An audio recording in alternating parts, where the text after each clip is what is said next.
Isang maganda at malusog na pagbati mga kaibigan. Ang amin pong hangad sa programang ito ay makapulot kayo ng mga ideas kung paano ninyo mapapanatili na kayo ay palaging malusog ang katawan, malinaw ang pag-iisip at maligaya at mahaba ang buhay. Amin pong ipaliliwanag sa lahat ng mga nanonood na ang lahat ho ng sakit ay pwedeng maiwasan at kung meron ng sakit ay pwede itong malunasan. Para po ito mangyari, kinakailangan na magkaroon tayo ng bagong karunungan. Ang sabi nga ng Lord sa Hosea 4:6, "My people perish for lack of knowledge." At meron doon pong kasabihan na applied knowledge is power. Kaya naman po sa programang ito ay magkakaroon kayo ng bagong pangunawa para ma-develop natin ang mga magaganda at malusog na ugali para tayo ay palaging masaya, masagana at walang karamdaman. Ako po si Dr. Chris Enriquez at ito po ang The Healthy Life TV program. Ako po naman si Dr. Linda Enriquez. Kami po ang makakasama ninyo linggo-linggo. Isa sa buhay ang sinabi ng Diyos sa 3 John 2. "Beloved, I pray, I wish, I desire above all things that you prosper and be in health, even as your soul prospers."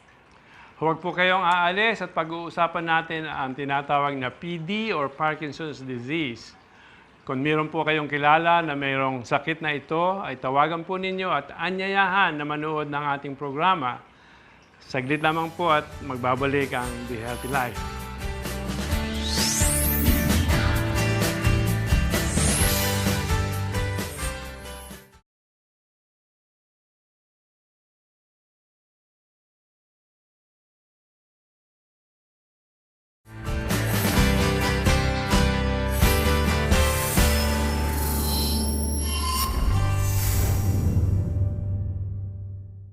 Welcome back po sa inyong lahat, lalong-lalo na sa mga taong mayroong Parkinson's disease o yung mayroong kamag-anak o may kilala na mayroong sakit na ito.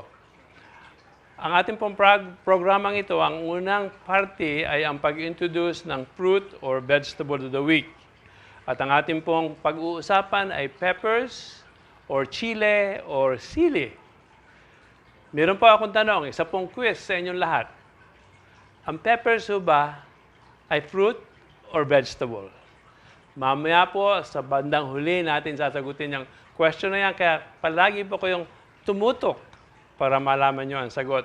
Ang peppers po ay tropical plants that have been popular for a very long time, especially po sa ancient Aztecs. Ito po yung mga regular na unang tao sa Mexico. Ang peppers po ay whether hot or not, have a lot of health benefits. Marami pong kulay ang mga sili. Pwede ho po itong green or red, yellow, yung iba naman ho orange, meron naman purple, may brown at saka black. Meron ho itong lahat ng sili na ito, may mga phytochemicals na mayroong antioxidants that help neutralize free radicals po to prevent damage sa mga cells natin. Ang peppers po ay a good source of fibers, especially po yung red bell peppers. Dahil ito'y maganda para sa ating colon. Ang peppers ho ay rich in folate, saka mga vitamin K especially, at saka ho mga minerals like molybdenum at saka manganese. They are also rich in vitamins A, C, B6, lutein, at saka xanthin na nakakatulong mag-prevent ng katarata. Also, ang pepper ay rich sa beta-carotene at saka sa lycopene, which can help prevent cancer ng prostate at saka ovaries. Another element na that has grown very popular ay yung capsaicin ng pepper, na ito'y found especially sa mga peppers na talagang maiinit or hot. Especially dito sa ating local pepper, yung ating siling labuyo.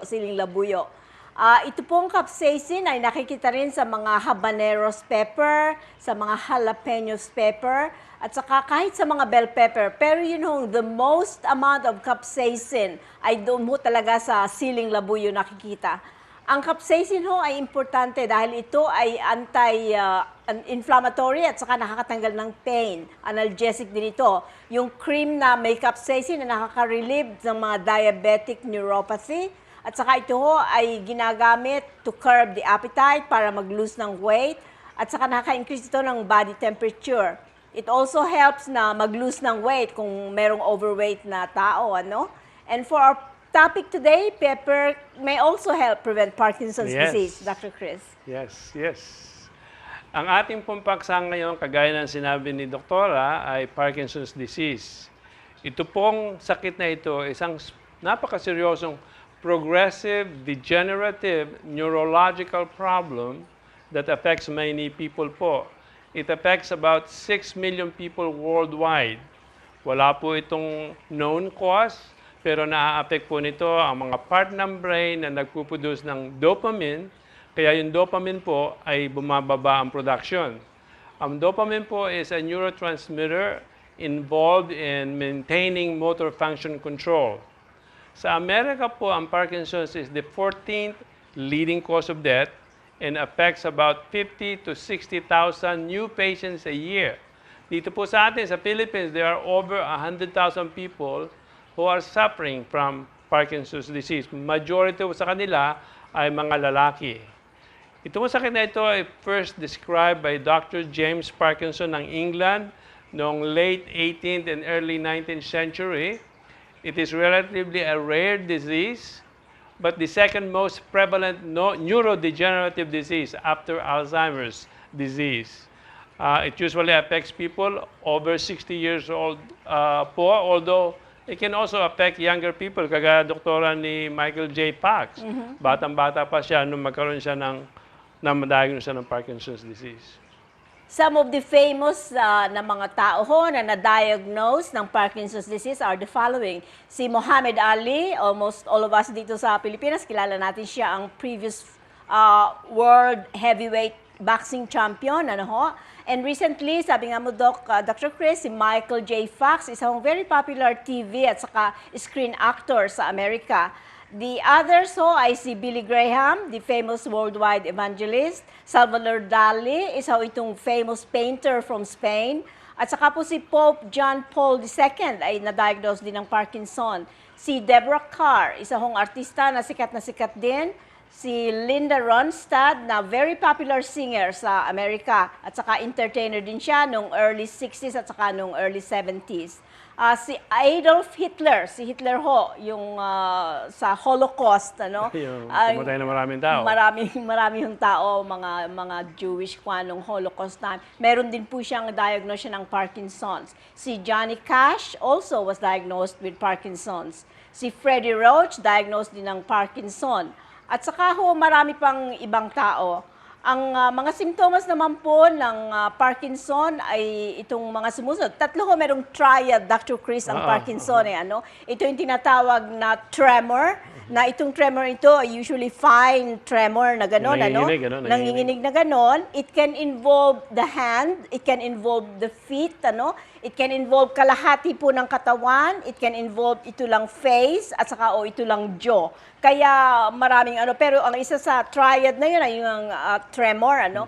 Ang another part ng triad, Dr. Chris, ay itong tinatawag na dyskinesia or akinesia, yung baga hindi tawag dito, hindi sila makalakad, nang hihina, very slow. Oo, mahinang-mahina ang movement, mahina ang pagsulat, mahinang kumilos, ano, mahina silang magboto ng kanilang shirt at saka everything else. At saka ang the third part ng triad nito ay rigor. Yung rigor na yun ay yung stiffness, ano? Naninigas ang mga limbs, ang mga fingers, toes, pwedeng manigas ang neck din, at saka yung trunk, yung buo yun. Yun ang triad ng Parkinson. Kaya ang triad niya ay rigor o kaya stiffness, dyskinesia or akinesia, yung masyadong nanghihina, at saka tremor. Yung tatlo pong yun.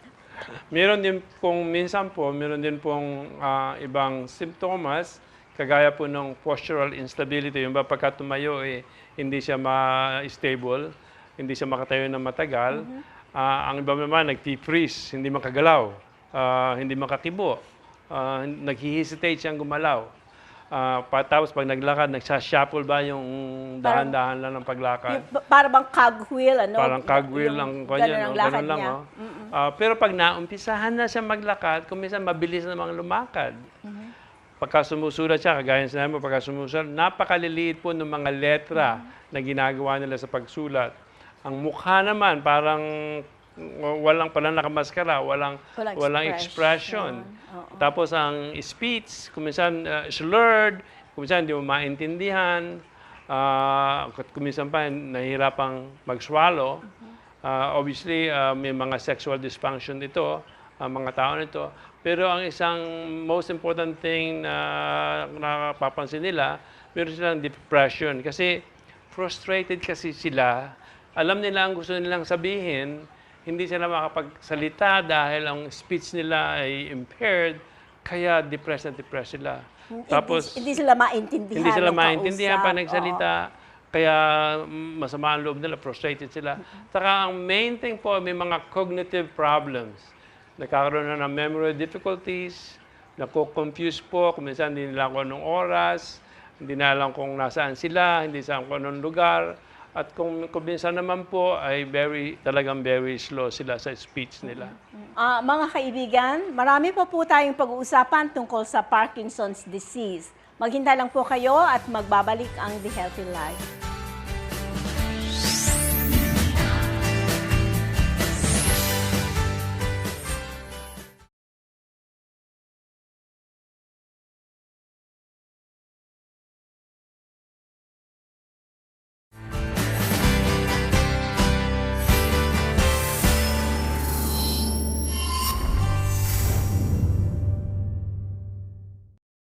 Welcome back po. Ang ating pong pinag-uusapan ngayon ay ang Parkinson's disease. Ito pong sakit na ito ay hindi naman fatal, pero nakaka-disable dahil marami mga symptoms na nagagawa para hindi maging active ang tao. Nasabi po natin na walang definite cause ito, pero may mga lifestyle-related factors, doktora, na nagko-contribute dito, kagaya ng exposure ba sa environmental toxins like pesticide, mga heavy metals tayo, exposed tayo sa lahat ng ito, or brain trauma, yung bang, halimbawa, sa boxing, o sa American football po, napakahirap ng mga tinatamaan sa ulo, nawawalan pa ng malay tao, mga aksidente. Ito po ang mga trauma tinatawag sa brain. Mga tao na dahil lack exercise, na hindi sila nag-exercise, tapos umiinom o kumakain ng maraming dairy products, nag-i-increase sila ng risk ng Parkinson's disease. Meron po din itong genetic factor na mayroong maliit lang naman na incidence. Pero to prevent this, a most useful element ba, doktora? Alam mo ba ang gamot dito para isa sa mga nakaka-prevent? Yung nicotine. Pagka nagtitake ka ng nicotine, ay napiprevent ang Parkinson's disease. Pero po, bago kayo magsigarilyo, ay masama naman ang nagagawa ng sigarilyo. Dahil marami naman kung iba-ibang sakit ang nakukuha ninyo sa pagsigarilyo. Pero kung kukunin natin ang nicotine sa ibang bagay, nakukuha ito kasi sa mga plants. Ang mga plants po ay kagaya ng umpisa natin kanina, peppers. Mga sili, may nicotine po yan. Mga iba pa po, yung tinatawagan nightshade vegetables, kagaya po ng tomatoes, mga talong, patatas, at saka cauliflower. Yan po ang kainin ninyo dahil maraming nicotine yan, hindi na kailangan kayo magsigarilyo para ma-prevent ang Parkinson's disease. Wala ho itong gamot na nakaka-treat. Walang definitive treatment. Wala kang pwedeng gamitin para gumaling ka. Ang mga ginagamit doktora ng mga gamot ay yung bang, excuse me, nag-activate or nag-stimulate ng production ng dopamine. Pero mga mga nag-alleviate lang. Pero kadalasan, hindi naman sila gumagaling. Pero marami tayong magagawa, marami tayong pag-uusapan tungkol sa anong dapat nilang gawin para talagang gumaling sila. Ma'am, ang pinakamabuting gawin natin, ma-prevent lang. Instead, nagagamutin na pagka meron na kayong sakit. Meron pong mga alternative means para bumuti po ang symptoms nyo. Doktora, mga non-invasive, lahat.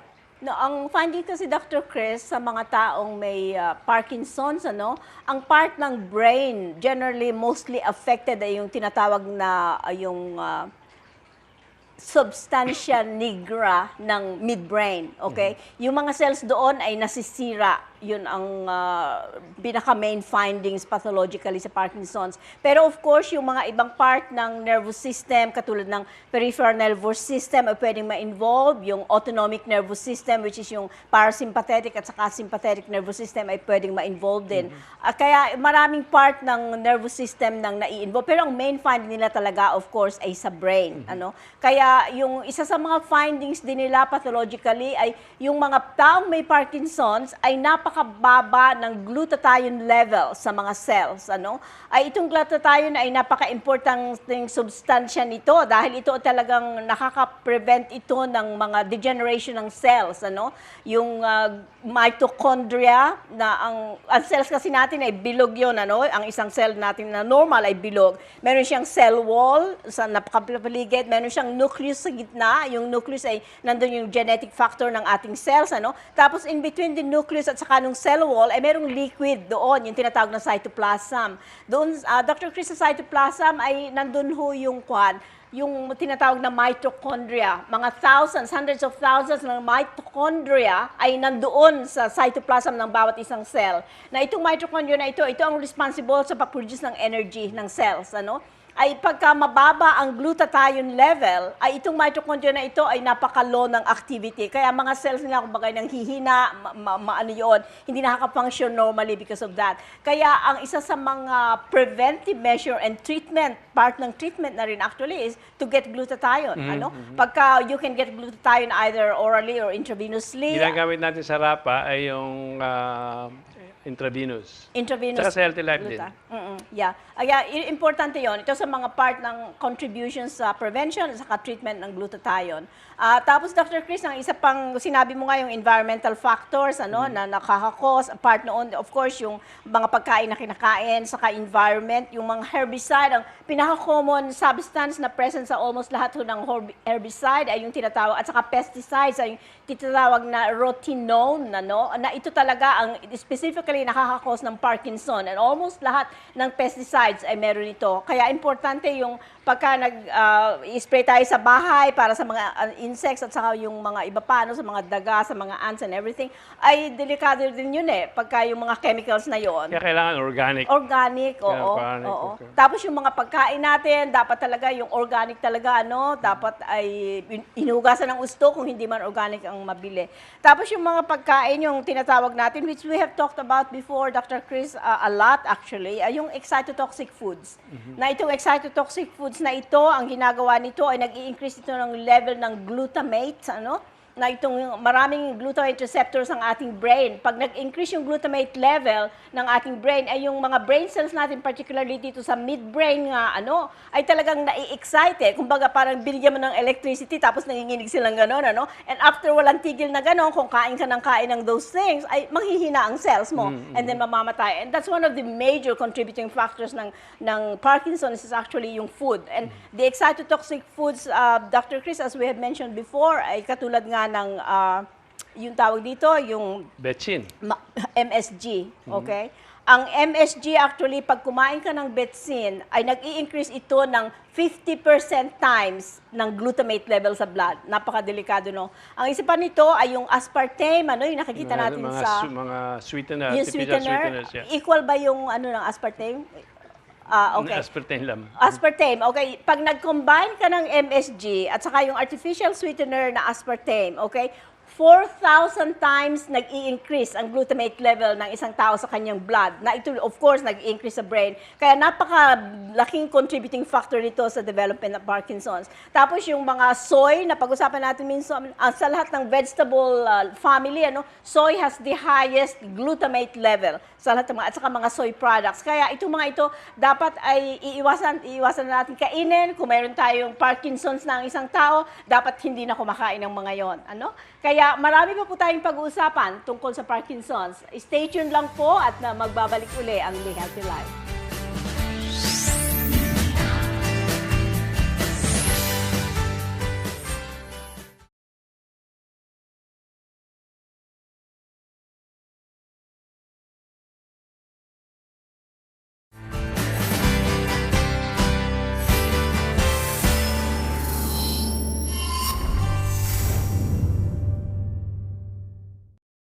Welcome back po uli sa The Healthy Life TV program. Kasama po natin ulit si Dr. Linda. Nagdi-discuss po tayo ng Parkinson's disease.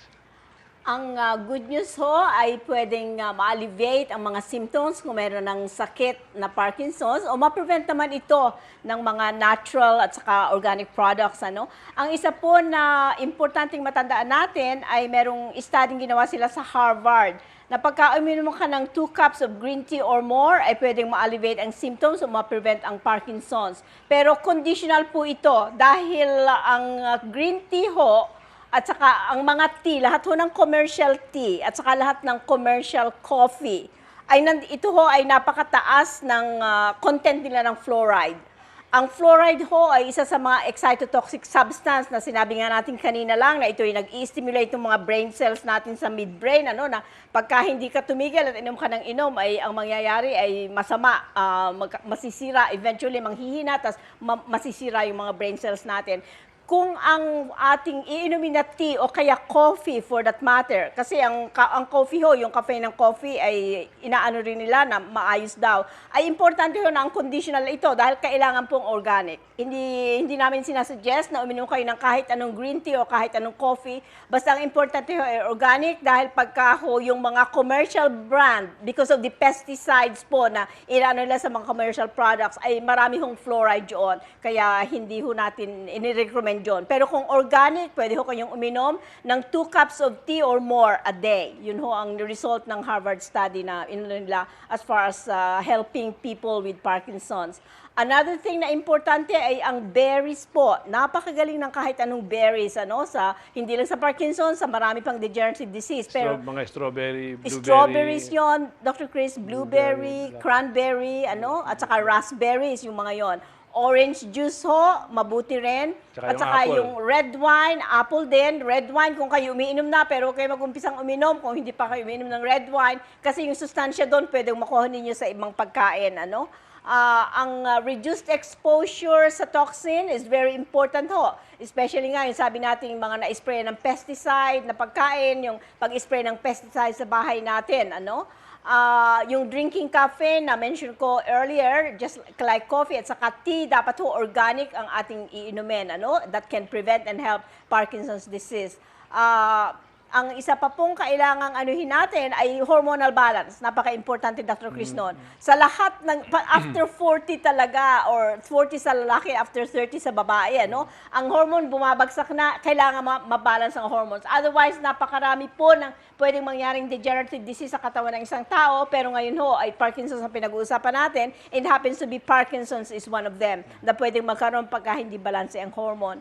Yun yung folate, kailangan mag-increase ng uptake ng folate, normal, nakaka-decrease ito ng risk ng Parkinson's. Exercise can also help prevent Parkinson's or any other degenerative disease for that matter. Ang pinaka-recent advance na sa medicine, alternative medicine treatment na ginagamit natin sa Healthy Life, Dr. Chris, ay itong tinatawag namin na Keyzone therapy. Na ito ay combination ng chelation, dahil ito ay nililinis ang mga ugat ng chelation, which is ginagawa din ito sa RAFA. Yung heavy metals tinatanggal, yung mga plaques tinatanggal, talagang yung mga toxins sa ugat tinatanggal, Pero kino-combine namin ito with MAH, which is major autohemotherapy, and we're using ozone in this treatment. Itong pag kinombine natin itong dalawa na ito, yung Keyzone therapy, napakagaling po nito sa mga degenerative diseases, neurodegenerative diseases, pero kahit marami pa hong sakit, pero yun ang pinag-uusapan natin ngayon, is very helpful para ho sa Parkinson's disease at saka Dr. Chris para sa Alzheimer's. Meron ba tayong mga pasyenteng gumaling na? Meron tayong, actually meron tayong pasyente na, Na hindi siya makapagsalita. Tinak mo na, 10 years na siyang na-diagnose, Dr. Chris, ng Parkinson's, okay? Sa stage siya na-diagnose sa California, and ayaw niya mapagamot dito. Kaya every year, o twice a year before, pumupunta siya sa Amerika para magpagamot. Pumunta sa Parkinson's Disease Center sa California siya. Doon siya nagpupunta, nagpapatreat. all these years, nagiging worse ang kanyang sakit, ano? Tapos noon, hindi na siya makapuntang 2 times a year, nagpupunta na lang siya once a year. And then after, just lately, hindi na siya makapunta dahil talagang wala na, pa-degrade yung kanyang sakit. And then we got this patient, ano, sa ating Sa ating Rapa center. muna nagpunta siya. Oo.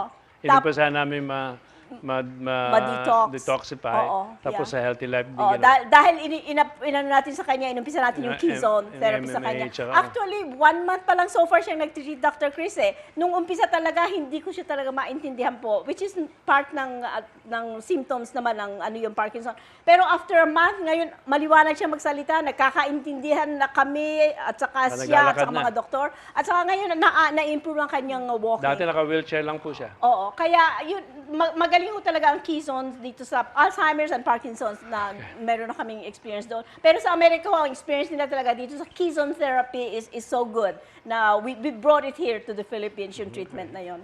Okay po, wala na po tayong oras. Sasagutin ko na po ang aking question na ang pepper ba ay vegetable or fruit?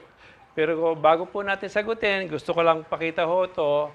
Ito po the New You Magazine. Available po sa mga bookstores. Si Beauty, Miss Beauty, Cory Quirino, ang nandito po ang ating nasa cover.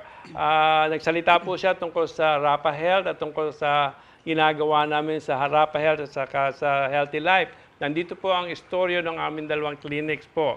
Pero available po ito sa mga bookstore. Kung wala na po dahil mabilis pong mabili, ay available ito sa Healthy Life at saka sa Rapa Health.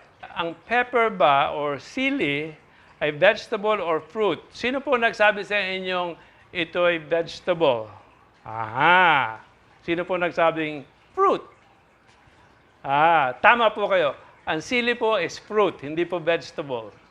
Okay. Marami pong salamat sa inyo. Walang sawang pagsuporta sa aming programa. Inaanyahan po namin kayo na patuloy na magpadala kayo ng inyong katanungan sa email, sa Facebook, sa text, sa Rapa Health at sa The Healthy Life.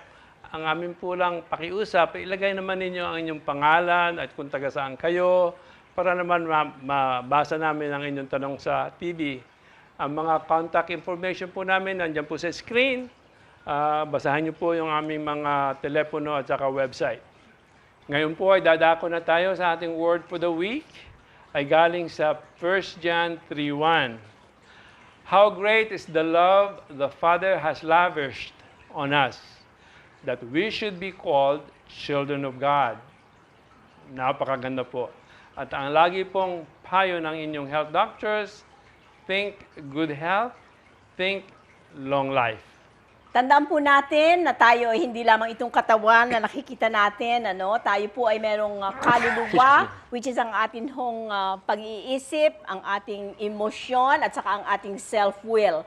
At saka meron din po tayong espiritu. Kailangan po itong tatlong part ng ating trying being ay whole. Dahil pagka hindi ito po whole, ay itong katawan natin ay hindi maganda ang kararatingan. Pagka po ang ating pag-iisip, especially, ay positive lahat, ang ating pong katawan ay sumusunod lamang kung ano ang nasa ating isipan. Ang sabi nga ng salita ng Lord, as a man thinketh in himself, in his heart, so is he. Kaya yung pong heart natin ay yung po yung subconscious part ng ating mind. Kaya dapat pong mapalitan ito, matransform sa katotohanan ng salita ng Lord para po itong katawan natin ay sumunod sa ating pag-iisip toward the healthy living.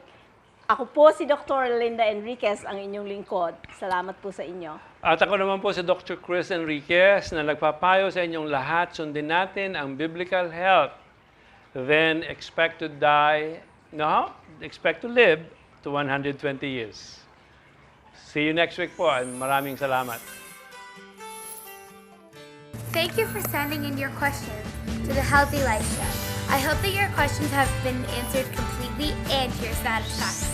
Just remember to stay healthy because if you get sick, it's bad for your health.